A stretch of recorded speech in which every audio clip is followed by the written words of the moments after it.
अस्सलाम वालेकुम। मैं हूं यूसुफ जलाल और आप देख रहे हैं मेरा चैनल रीड टू लीड। हमने उर्दू के मोस्ट इम्पॉर्टेंट 200 क्वेश्चंस की सीरीज स्टार्ट की थी और ये इसका पार्ट जो है वो 9। ये सीरीज पीपीएससी और एमपीटी दोनों के लिए इम्पॉर्टेंट है। इसको स्टार्ट करने से पहले जितने नोट्स हैं या वन पेपर के हवाले से इंफॉर्मेशन है ये आपको व्हाट्सएप चैनल पे अवेलेबल होती हैं। इसका लिंक जो है वो डिस्क्रिप्शन में गिवन है और इसको आप फ्री ऑफ कॉस्ट ज्वाइन कर सकते हैं या आप इस नंबर पे अपने नाम के साथ व्हाट्सएप कर दें। फेसबुक और इंस्टा पे भी फॉलो कर सकते हैं। हम स्टार्ट करते हैं प्रीवियस जो हमने इसके स्लाइड को एंड किया था। उसमें क्वेश्चन था पाकिस्तान का कौमी तराना किसने लिखा। तो it is written by Hafeez Jalandhari. और जो नेशनल एंथम है इसके हवाले से बहुत ज़्यादा क्वेश्चंस आते हैं। ट्यून कब इसकी अप्रूव हुई, हमारा कौमी तराना कब अप्रूव हुआ, कब लिखा गया, ट्यून किसने लिखी, इसके लिरिक्स किसने लिखे, ये किस लैंग्वेज में लिखा गया है। तो इसके बहुत सारे जो है क्वेश्चन जो है वो एक्सपेक्टेड होते हैं। बेसिकली ये पाकिस्तान अफेयर में टारगेट किए जाते हैं। नेक्स्ट जो है वो आज का क्वेश्चन जो है जिसका जवाब आपने कमेंट में देना है। इसको हमने पहले कर दिया है। किस शायर को उर्दू का रोमानवी शायर कहा जाता है। ये क्वेश्चन 2 से 3 बार रिपीट हुआ है और इन्हीं ऑप्शंस के साथ किस शायर को उर्दू का रोमानवी शायर कहा जाता है। नज़ीर अकबर आबादी, नासिर काज़मी, जॉन इलिया या इनमें से कोई नहीं। इसका आंसर जो है वो आपने कमेंट में देना है और आज की जो है वो वीडियो हम कंटिन्यू करते हैं। नेक्स्ट है जमील जालबी की किताब तारीख़ अदब उर्दू की कितनी जिल्दें हैं। जमील जालबी एक बहुत प्रोमिनेंट नेम जो है वो इस वक्त का।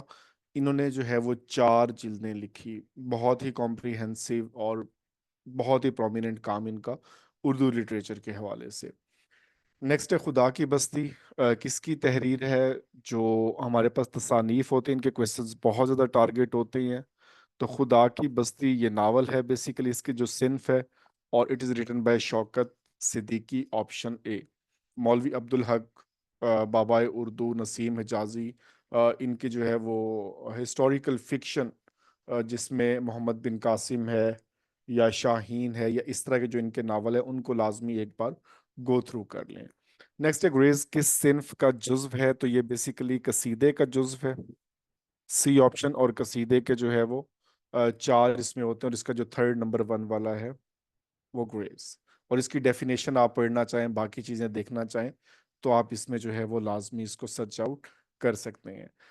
नेक्स्ट रजब अली बेग की तहरीर कौन सी है। फसाना अजाइब बहुत ही इम्पोर्टेंट ये क्वेश्चन। और फसाना अजाइब जो है रजब अली बेग की जो है वो ये लिखी हुई है। नेक्स्ट नावल किस जबान का लफ्ज है। अतालवी। और इसका मतलब है न्यू, इनोवेटिव। और इसमें जो है वो मुआशरे के मौजूदा हालात के मुताबिक जो है वो चीज़ें डिस्क्राइब की जाती हैं जो उस वक्त मुआशरे में चल रहा होता है। जैसे अभी हमने प्रीवियस क्वेश्चन जो है वो किया कि खुदा की बस्ती, तो ये बेसिकली नावल है और शौकत सिद्दीकी का। तो सिर्फ लाजमी उसकी डेफिनेशन पता हो। नेक्स्ट आब हयात बड़ा मारूफ तज़किरा है। ये उर्दू लिटरेचर उर्दू अदब की तारीख से रिलेटेड है। रिटन बाय मौलाना मोहम्मद हुसैन आज़ाद। तो ए ऑप्शन जो है वो हमारा करेक्ट है। नेक्स्ट है शेख अली वजूदी काजिम जनूबी किस नावल के किरदार हैं। तो ये फिरदौस बरी और इसके राइटर हैं अब्दुल हलीम शरर।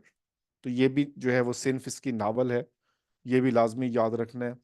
ऐसे हरूफ जिनको सवाल करने पर इस्तेमाल किया जाता है जैसे क्या, कैसे, या ऐसे फिक्रात जिनके आखिर पे क्वेश्चन मार्क आता है तो इस्तफहाम, जिनको हम इंटरोगेटिव सेंटेंसेस कहते हैं। निदाइया जिसमें कोई निदा की जाती है और फिजाइया जिसमें दुआ या अफसोस इस तरह के जो वर्ड होते हैं उनकी जो है वो सिंबल सेम होता है और यहाँ पर जो है वो क्वेश्चन मार्क। नेक्स्ट गुल खिलाना का क्या मतलब है। गुल खिलाना ये आम हम यूज करते हैं कि कोई नया गुल खिला के आ गया है। अजीब काम करना, रिवायत से हट के काम करना, कोई नया काम करना और अजीबोगरीब काम करना। आम के आम, गुठलियों के दाम, ये फिल इन द ब्लैंक्स में भी आता है, और इस ज़रबुल मिसल का मतलब है दोहरा फायदा, कि आम जो है वो उसकी भी कीमत है और गुठलियों की कीमत है, जब डबल प्रॉफिट जो है वो दोनों साइडों से कमाया जा रहा हो, तो ये उससे रिलेटेड है। नेक्स्ट है वो नज़म जिसमें अल्लाह के बरगुज़ीदा बंदों की तारीफ की जाए। अब इसमें रुबाई और मुसद्दस तो ऐसा जिसमें कहीं भी रिलेटेड नहीं है। इसमें जो है वो तीन आपने इंपॉर्टेंट याद रखनी है। एक हम्द, जिसमें खुदा की या अल्लाह की तारीफ की जाए, हम्दो सना बयान की जाए। नेक्स्ट नात, जिसमें आप सल्लल्लाहु अलैहि वसल्लम की तारीफ हो, और पहले शायर जैसे नात खां हसान बिन साबित। और मनकबत, जिसमें किसी बुजुर्ग की तारीफ बयान की जाए, और जैसे अली के हवाले से है, इमाम हुसैन के हवाले से है, या किसी वली पे लिखी जाती है, तो ये मनकबत कहलाएगी। नेक्स्ट है साकी नामा इकबाल के किस मजमूए में शामिल है। ये बाले जिब्रील की सबसे लॉन्गेस्ट पोइम है, और ये सबसे लॉन्गेस्ट भी याद रखनी है, और ये बाले जिब्रील में शामिल है। नेक्स्ट, दुरुस्त तलफ़ुज़ का इंतखाब करना है, अस्सलामु अलैकुम। तो ये हमारे पास जो है ये करेक्ट किसका है, वाव इसमें नहीं आएगा, या सिर्फ सलाम से नहीं लिखेंगे, तो इसको भी आपने याद रखना है। नेकी कर दरिया में डाल, ये काफ़ी आसान है। जैसे एक बार सवाल आया कि बकरे की माँ कब तक खैर मनाएगी, तो बकरा या भेड़, गाय, ऊंट, इस तरह से ऑप्शन है। तो ये भी बड़ा आसान सा है, नेकी कर दरिया में डाल। नेक्स्ट है धोबी का कुत्ता घर का ना घाट का। तो यहाँ पर घाट तो कहीं ऑप्शन ही नहीं है। घर का ना घाट का, अब ये कुत्ता भी नहीं है, इस पे भी काफी डिबेट सोशल मीडिया पे। ये कुत्ता जो बेसिकली वो कपड़े कूटने के काम आता है, ना तो उसे वो घर लेके जाता है और ना ही घाट पे रखता है, कि घर लेकर जाएगा तो उसे दोबारा लेकर आना है, और घाट पे रखेगा तो चोरी हो जाएगा। तो वो कहीं छुपा देता है, ना ही वो घर का होता है और ना ही वो कहीं घाट का होता है। एंड द लास्ट वन, आज मरे कल दूसरा दिन। ये एक ज़रबुल मिसल भी है, और हम सबके लिए एक सबक भी है, कि जैसे ही डेथ होती है तो आज मरेंगे तो कल दूसरा दिन होगा, और दुनिया वैसे की वैसे ही चलती जाएगी।